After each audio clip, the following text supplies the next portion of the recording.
중국의 그 드넓은 땅덩어리하고 중국의 각종 고사, 이거는 줄줄이 다 이 사람들 외우고 있어요. 조선 유학자들이. 왜 그런가요? 과거 시험에 그게 나오는 거예요. 과거 시험에. 조선에 대한 이야기는 하나도 안 나오는데 중국 이야기가 달달달 해가지고 나옵니다. 중국의 속국이었으니까요. 그러니까 이것만 공부하면 된다는 거지. 근데 일본은 그렇지 않았다는 겁니다. 이래서 우리들의 학문이 이래서는 곤란하지 않느냐. 그래서 그 뼈아픈 그 통찰을 그 양반이 전달해 준 그 책이 그 유배지에서 보낸 편지라는 책에 빼곡하게 실려 있는데 저는 다시 생각합니다. 2016년 시점, 즉 200년 전에 강진초당에서 다산초당에서 다산 선생이 괴로워했던 그 맥락에서 우리가 얼마나 지금 자유롭냐 이거예요.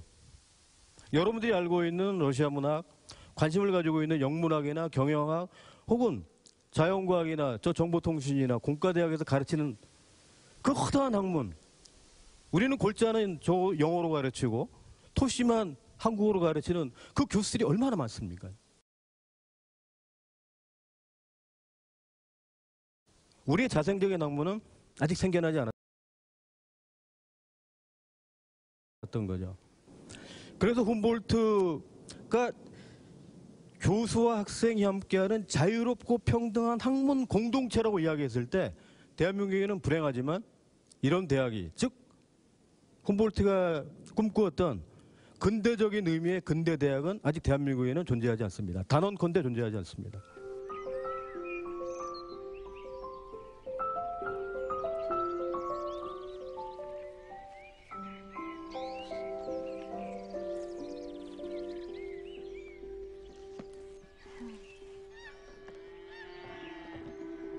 이 오만과 편견은 원래 1796년쯤에 초고가 거의 써진 것인데 출판해주는 데가 없어가지고 제인 오스틴이 워낙 어린 나이였고 무명 작가였기 때문에 제인 오스틴, 여류 작가죠. 오늘날도 굉장히 사랑을 받고 있는. 몇 년 전에 키이라 나이틀리 주연으로 만들어진 조 라이트 감독의 오만과 편견이 있죠. 아주 자주 만들어지는 그 대표적인 그 소설 중에 하나가 이건데 그 근본적인 이유는 사랑과 결혼이죠. 20대 때 가장 많은 관심을 가지고 있는 주제, 사랑과 결혼. 그래서 200년 전에 그 몰락해가는 베넷 집안의 둘째 딸이었던 엘리자베스하고 그 다음에 맏딸 죄인이죠. 이 두 남녀가 어떻게 하면 유력한 신랑감, 유력하다라는 것이 의미하는 건 똑같은 귀족 집안 출신이어야 하고 또 하나는 돈이 많아야 되지. 그죠? 돈과 권력을 다 같이 가지고 있는. 오늘날에도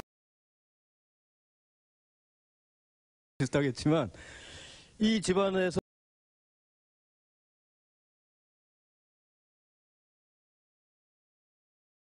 그래서 어떻게 하면은 좀 좋은 사람을 만날 수 있을까? 이게 제인과 엘리자벳의 최대의 고민인데 오만하다라고 여겨지는 사람은 최고의 신랑감이었던 다하시죠.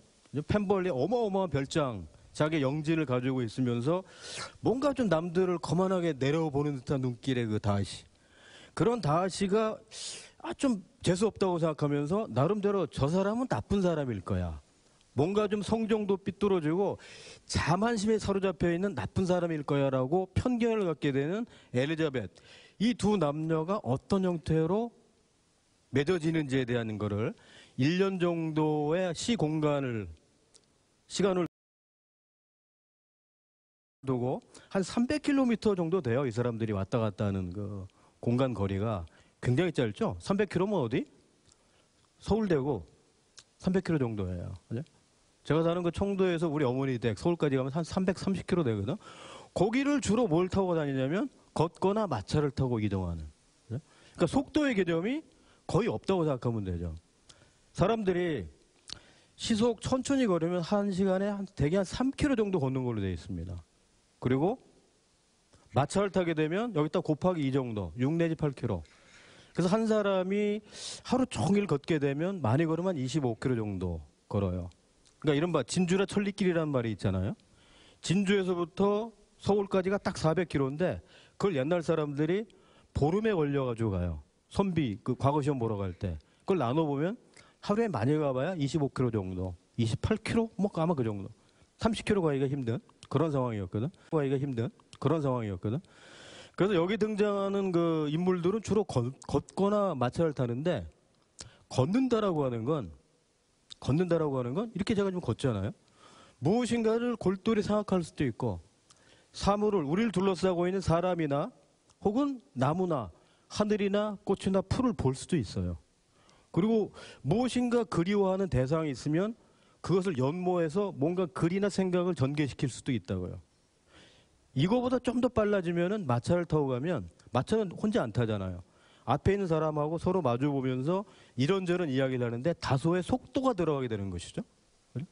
그래서 요 시간대 사람들은 정말로 제한된 정보, 그 다음에 제한된 거리, 또 제한된 교제를 하고 살았습니다. 제레미 립킨이라는 양반이 있는데 이 양반은 아까 잠깐 얘기했던 임마누엘 월러스틴과 함께 대표적인 세계 체제론자인데 그 유로피안 드림이라는 책에서 당시 유럽에 대해서 특히 잉글랜드에 대해서 꼼꼼하게 기술을 해놓습니다. 설명을 저렇게 해놓죠. 그러니까 베넷 집안에 그러니까 엘리자베스하고 제인이 둘째 딸, 첫째 딸로 살고 있는 베넷 가문의 사람들이 교제하고 있는 식사 범위가 나옵니다. 24가구라고 나와요. 이 집안에는 딸이 6명이거든요. 엄마, 아버지 합치면 8명이지. 여기다가 곱하기 24를 하면 몇 명이에요? 한 200명쯤 되죠? 200년 전에 영국의 그 사람들이 되게 교제하고 살았던 사람들이 200~300명이라고 나옵니다. 전 맞는 통계예요. 근데 오늘날에는 1700명쯤이라고 얘기가 되겠죠? 그만큼 사람들하고 만나는 숫자가 월등 많이 늘었던 거죠. 이유가 뭐예요? 근본적으로 여러분들이 가지고 있는 똑똑한 전화기, 카톡을 통해서 여러분들이 접촉하고 있는 사람들만 생각해봐도 굉장히 많을 거라고 생각을 하는데, 그리고 이 사람들은 매우 제한된 정보, 지식을 가지고 있습니다. 그러니까 제인과 엘리자베스는 제대로 된 가정교사조차도 없이 아버지에게 변변치 못한 교육을 받고 성장하게 됩니다. 그리고 이 당시에는 여자들이 대학에 간다라는 것은 꿈도 꿀 수 없었던 시간대이기도 했고요. 불과 200년 전 잉글랜드의 상황이 저래요. 그래서 1800년대 초반에 영국에 만일 농민들이 살았다. 200년 전이죠. 그 사람들이 평생 접했던 정보의 총량은 오늘날 나와 있는 뉴욕타임스 일요판이 있어요. 우리도 일요판은 좀 두껍죠. 그런 정도보다도 더 적은 정보를 가지고 평생을 살은 거지. 오늘날 하루 동안 사람이 얻을 수 있는 지식과 정보를 저 사람들은 평생을 가지고 살았다는 거죠. 그래도 불편함이 없었다라고 하는 거죠. 신기하지 않습니까, 이게?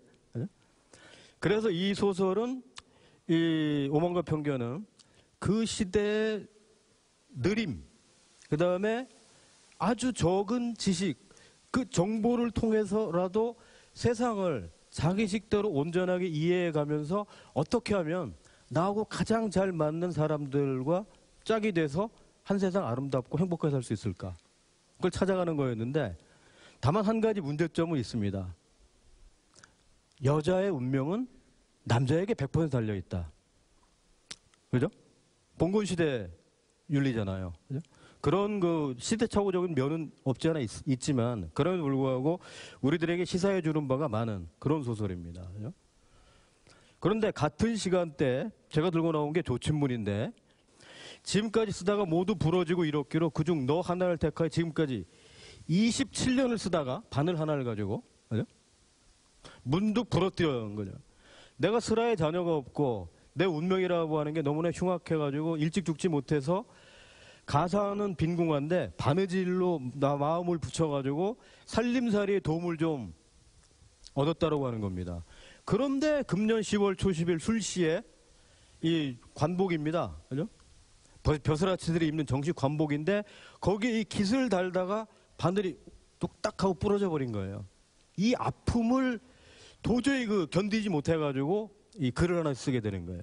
마차를 타고 또 걷고 다니면서 자기의 그 인생의 남편이 누가 될까 이걸 고민하고 있었던 그 유럽. 또 하나는 17세기, 18세기 계몽주의와 산업혁명 이 시간대를 거쳐나갔던 유럽인데 조선에서는 1805년에 조선에서는 이런 일들이 있었던 거죠.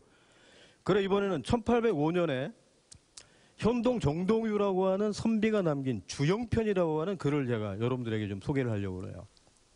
낮주자의 길영자입니다. 한여름 낮이 기니까 저때 어떻게 해서든지 소일거리를 삼아가지고 자기 나름대로의 생각을 정리한 글인데, 그래서 주영편인데, 정동유 선생은 원래 이 정조 때 여러 높진 않지만 마을 현관 같은 벼슬자리를 해요. 그러다가 순조가 들어서면서 이제 집에서 소일했던 양반인데 1805년에 이 주영편에서 조선의 졸렬한 세 가지 풍속에 대해서 이야기를 합니다. 조선에 없는 거예요. 첫째는 바늘이 없었어요. 그래서 아까 제가 조친문 얘기를 한 겁니다. 200년 전에 조선에 새로 만든 바늘이 없는 거예요. 그래서 대바늘을, 민간에서는 대바늘을 만들어가지고 옷을 꿰매 입었다는 거죠. 이불도 그걸로 하고. 그만큼 낙후한 사회가 조선이었다는 거죠. 옷감이 있고 아무리 이부자리 좋은 걸 갖다 놓으면 뭐 하겠냐 이거지. 너무나 조선은 졸렬하다. 두 번째는 동양 그 고대 사회에서는 예전서부터 육축이라고 그래서 가정에서 중히 여겼던 여러 6종류의 가축이 있어요. 소, 말, 양, 개, 돼지, 닭. 근데 조선에서는 양이 없는 거예요. 이 또한 얼마나 졸렬한 일이냐. 참 우울하다라고 글을 남기는 양반이 현동 정동유 선생인데, 결정적인 건 제가 느끼기에 수레가 없습니다. 수레 알죠? 바퀴? 리어카가 없는 거예요. 그러니까 어떻게? 가마를 타고 다니거나 높은 사람들은, 아니면은 수해가 났다 그러면은 이북처럼 하는 거예요. 이북. 삽떠가지고 인간의 완벽한 노동력을 가지고 해야 하는 이 낙후된 사회가 조선이라는 거예요. 그래 자료를 좀 찾아보면 1780년 정조 때죠. 정조 4년에 이 연암 박지원 선생이 삼종형이었던 박명원을 따라가지고 중국 북경을 다녀옵니다. 그때의 기록이 여러분이 잘 아는 열하일기로 남는 거죠. 북경에 가가지고 중국의 문물을 살펴보다가 박지원 선생 눈에 딱 띈 게 하나 있어요. 그게 뭐냐? 물레방아입니다. 그래서 야 저거 괜찮네. 그래가지고 1792년에 박지원 선생이 함양 부근의 안의 마을에 현갑으로 갔을 때, 원룸으로 갔을 때 물레방아를 설치합니다. 그 해가 1789년이에요. 제가 기록을 하지 않았는데 1792년입니다. 1789년은 프랑스 혁명이고, 남의 나라에서는 혁명이 나서 황제와 황제의 마누라 모가지를 땄을 때 우리나라에서는 겨우 물레방아를 설치해서 민간에서 방아 찢는 데 썼다라는 거 아닙니까? 자, 이제 드디어 속도에 대한 이야기가 나왔는데, 인류에게 최초의 속도를 전해준 거는 1830년 리버풀과 맨체스터 구간을 평균 속도 32km로 주파한 증기기관차입니다. 이때 최고 속도가 47km예요. 요새 한국 학생들 그 고속철 타고 서울 가죠? 시속 몇 킬로? 시속 몇 킬로? 잘 보면 305km, 10km까지도 올라가고 대개 240, 50km 달린다고. 근데 의사랑 같이 타라는 사람이 있어요? 이 당시에 이 증기기관차에 정거장에 붙어 있었던 경고문이 노약자 임산부는 반드시 의사를 대동하고 열차를 타시기 바랍니다. 너무나 빠르기 때문에. 생각을 해봐요. 도보가 3km인데 마차가 6 내지 8km인데 적어도 10배, 아무리 줄여도 6배 이상의 속도 차이가 난단 말이지. 그러니까 공포영화 보듯이 이 열차가 등장하게 되는데, 그 이후로 잉글랜드를 필두로 해서 유럽 전역에 철도가 들어가기 시작하는데, 가장 늦었다고 하는 러시아에 1837년에 철도가 들어가게 됩니다. 그래서 여러분들은 철도 열차를 타고 고속철을 타고 동대구역에서 서울까지 이동하는 데만 관심을 갖는데, 기본적으로 철도는 그러하지만 공간 이동을 목적으로 하지만 얘가 옮긴 것은 단순하게 사람만이 아니었다라고 하는 거죠.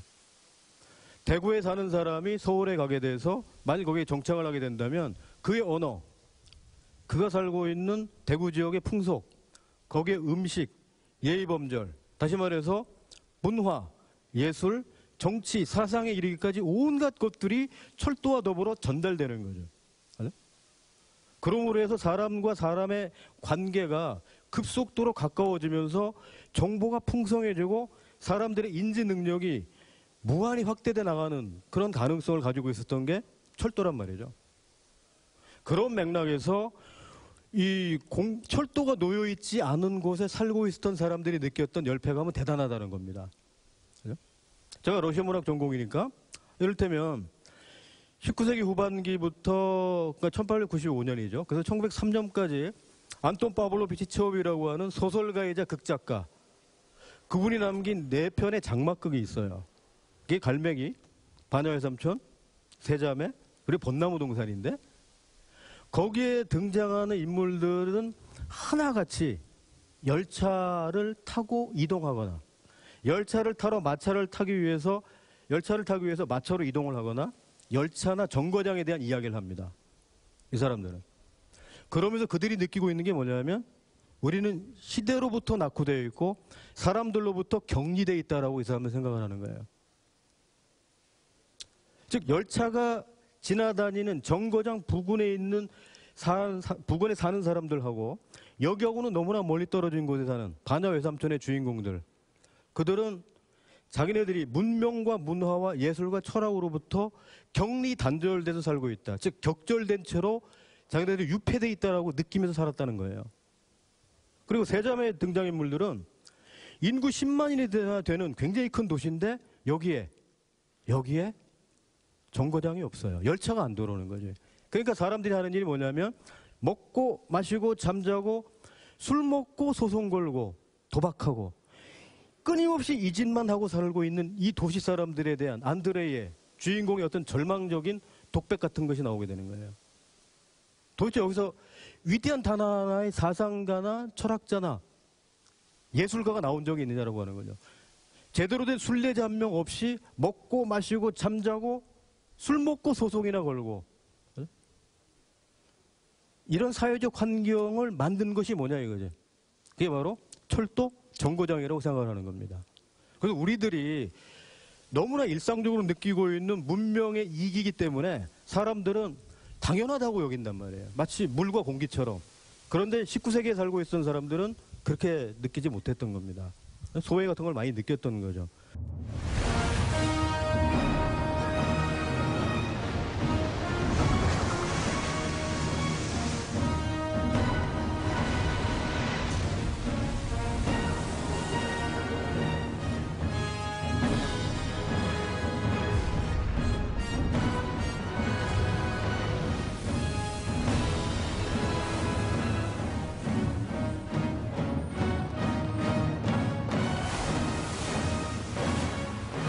레미제라블입니다. 1862년 작품인데 이 소설의 시간과 공간은 세 개로 나눠져 있죠. 하나는 프랑스 혁명이 경과한 지 1789년이니까 26년이 지난 디뉴, 여긴 도시의 이름이에요. 디뉴의 미리엘 주교, 그리고 그곳까지 흘러 들어온 석방된 죄수 장발장의 이야기죠.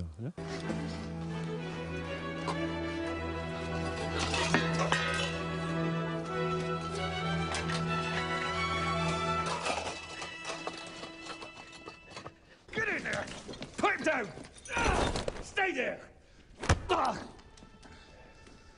Monsignor, we have your silver. We caught this man red-handed. You had the nerve to say you gave him this? That is right. 아, 이거 내가 선물한 건데 당신들은 이 사람 체포할 권리가 없어. 가시오. 그리고 장발장이 어안이 벙벙했을 때 미리엘 주교가 이야기하죠. 형제여, 나는 그대의 영혼을 샀소. 이렇게 이야기합니다. 그때서부터 장발장은 자기 내면의 목소리에 귀를 기울이게 되는 겁니다. 나는 누구냐라고 하는 거죠. 이렇게 헛되이 도둑으로 평생 살다가 죽을 거냐, 아니면 새로운 인간으로 갱생할 것이냐. 그래서 그 두 번째 주제가 1823년 만으로 8년 세월이 흐른 몽트레라고 하는 시로 배경이 옮겨가게 되는데, 이때 장발장은 그 주교가 준 은초대와 은긋을 가지고 이 단축 공장을 하나 열어가지고 대대적인 성공을 거두게 되죠. 그리고 많은 자선 사업을 하게 됩니다. 제3부 마지막 3부 쪽으로 오게 되면 배경은 1832년 파리입니다. 그죠? 그게 6월 5일, 6일 이틀에 걸쳐서 노동자와 지식인, 대학생들이에요. 그들을 중심으로 바리케이트를 치고 정부군, 경찰과 군대와 정면 대결했다가 완벽하게 몰락하는, 거의 다 죽어나가는데, 그때 우리가 잘 알고 있는 마리우스, 그죠? 코제트의 애인이 된, 그죠? 그리고 에포닌이라고 하는 여자가 등장을 하죠. 테나르디에 부부의 맏딸이지. 그래서 마리우스를 엄청나게 사랑하는, 하지만 그 마리우스 대신에 총알 바지로 자기가 대신 죽어나가는. 그죠? 그래서 이 마리우스가 그 시가전 중에 총을 맞게 되는데 그를 업고 장발장이 파리 지하수로를 헤매고 다니는 거 아닙니까? 근데 딱 나가보니까 거기서 그를 기다리고 있던 게 누구예요? 자베르 경감입니다. 그죠? 장발장, 일단 레미제라블은 1부에서부터 3부 끝까지, 거의 끝까지 자베르가 장발장을 추적하는 그 내용 아닙니까? 그죠? 이 내용은, 이 소설은 굉장히 광범한 지역을, 프랑스를 좀 배경으로 하고 있습니다만 등장인물들은 거의 도보나 마차, 다시 말해서 속도감을 거의 느끼지 않은 채로 진행이 되게 됩니다. 근데 이 레미제라블은 대단히 현대적인 주제를 다루고 있어요.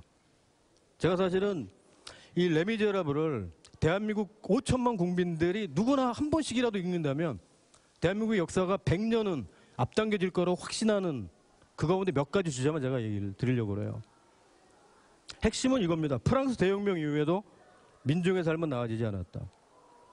1789년이나 나중에 1832년이기까지 민중들의 삶은 개선되지 않았다. 물질적인 삶입니다. 그죠?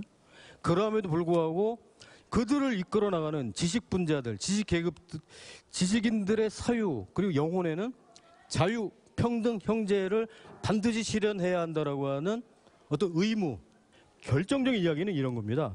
무지한 인간에게는 되도록 많이 가르쳐줘야 한다. 무상으로 교육하지 않는 사회는 야만이다. 제가 가장 강조하고 싶은 말이 이 말입니다. 1862년이면은 조선에서는 철종이 왕노릇 하다가 얼마 있으면 죽게 되고 고종 쪽으로 넘어가는, 그죠? 그 파란만장한 그 조선 후기 각종 밀란과 이 일본의 어떤 강탈과 그거 시작되는 연도인데 잉글랜드에 체제하고 있던 위고를 이야기하는 거죠. 무상으로 교육하지 않는 사회는 야만이다. 오늘날 프랑스 대학생들은 1년에 학비로 27만 원을 냅니다. 27만 원. 그들 개개인은 의료보험을 내야 됩니다. 성인이기 때문에. 이게 30만 원입니다. 57만 원이에요. 이게 답니다. 그럼 대학 공짜로 다니는 거예요. 경북대 학생들 제가 조사해 보니까 평균 한 430만 원 내는 걸로 돼 있어요. 이공계, 인문계 다 합쳐보면. 맞아? 우리가 잘 살아요? 프랑스가 잘 살아요? 와중 2만 5천 원만 내면 대학생이란 신분 때문에 2만 5천 원만 내면 골프, 뭐 승마, 무슨 뭐 수영, 뭐 테니스 세 종목 아무거나 골라가지고 1년 동안 무료 사용권을 나라에서 줘요. 왜? 청년은 외상이다. 우리 미래, 우리 민족과 국가의 미래를 좌지우지할 사람들이 바로 청년이기 때문에 그들을 무상으로 가르치는 것은 너무나 당연하다고 생각하는 것이 프랑스와 도이칠란드의 교육 방침이에요. 이게 왜 대한민국 사회에 적용되지 않는가? 저는 대단히 궁금하게 생각하는 점 중에 하나라는 겁니다. 이게. 이를테면 이런 거죠. 말을 물가에 데려갈 수는 있지만 그 말에게 물을 먹일 수는 없다. You can lead a horse to water, but you can't make him drink. 혁명가 같지? 톨스토이 안나 카리네. 이제 우리는 마지막으로 또 접근하고 있는데요.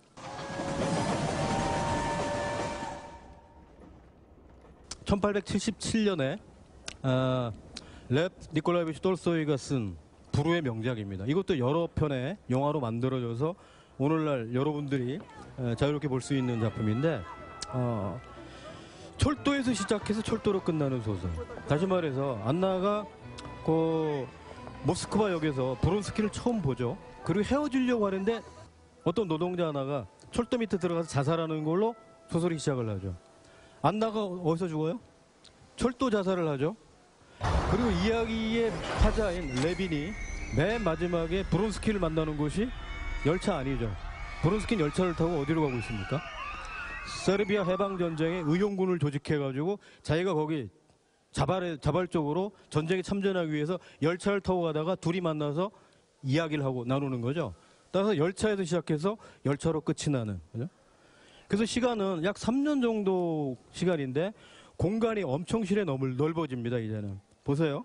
모스크바하고 페트로브루크 이 왕복을 하면 대한민국 최남단에서 최북단까지 1300km밖에 안 되거든요. 얘들 곱하기 2를 하면 딱 그 거리가 나옵니다. 모스크바 페트로브루크, 가라진스키 현, 그 다음에 이탈리아하고 도이칠란드, 그 다음에 카슌이라고 나중에 레빈이 그 끼찌하고 같이 결혼해서 정착해서 살고 있는 그 공간까지.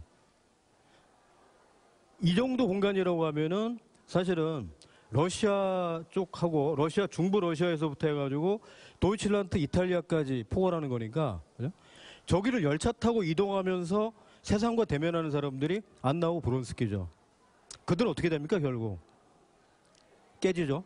결렬하고 한 사람은 자살하게 되고 한 사람은 스스로 죽고 싶어서 전선을 향해 총 들고 나가는 사람이 되는 거고.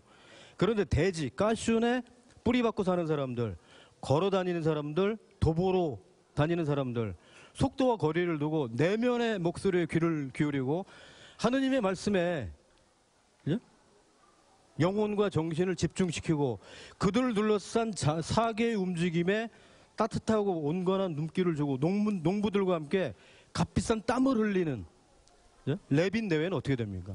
대단히 아름다운 그런 행복한 삶을 살게 되지 않습니까? 속도와 어떻게 보면 우리들의 인간의 삶은 달라질 수도 있다고 생각이 됩니다. 그죠? 그런데 서구에 우리가 여성 해방을 이야기할 때 반드시 이야기해야 될 사람 중에 한 명이 1879년에 인형의 집을 남긴 그 입센입니다. 노르웨이 극작가이기도 하고. 남편과 행복하게 살고 있었던 노라, 애가 셋이나 돼요. 그런데 어느 날 남편 헬무트의 사고, 행동의 근거에 깔려 있는 거는 너는 내가 시키는 대로 해야 해. 다시 말해 너는 나의 자동 인형이야. 마리오네트라고 하는 자동 인형이라는 거예요. 이것에 대해서 노라가 생각하기 시작하는 겁니다. 내가 왜? 내가 누구냐라고 하는 거죠. 그래서 그날 자기의 남편과 자기의 아이 셋을 버리고 노라가 과감하게 인형의 집을 버리고 거리로 뛰어나갑니다. 노라가 지금 어디서 무엇을 하고 있는지 우리는 알 수가 없습니다. 왜? 열린 결말이거든. 불과 2년 전에 출간된 그 안나 카레니나에서 안나는 남편과 아이 7살 먹은 세로자를 버리고 거리로 나갔잖아요. 근데 어떻게 됐어요? 죽었죠. 근데 1879년에 입센이 그리고 있는 그 노라의 삶이라고 하는 거는 오늘날의 열린 결말 쪽으로, 즉 여성 해방이나 여권 신장 쪽에 거의 아이콘처럼 들리고 작용하고 있는 게 노라입니다. 그죠? 제가 오늘 그 19세기, 그 다음에 인간 기술 생명, 그리고 속도에 관련해가지고 준비한 내용은 여기까지입니다. 제 얘기를 여기서 마치겠습니다. 감사합니다.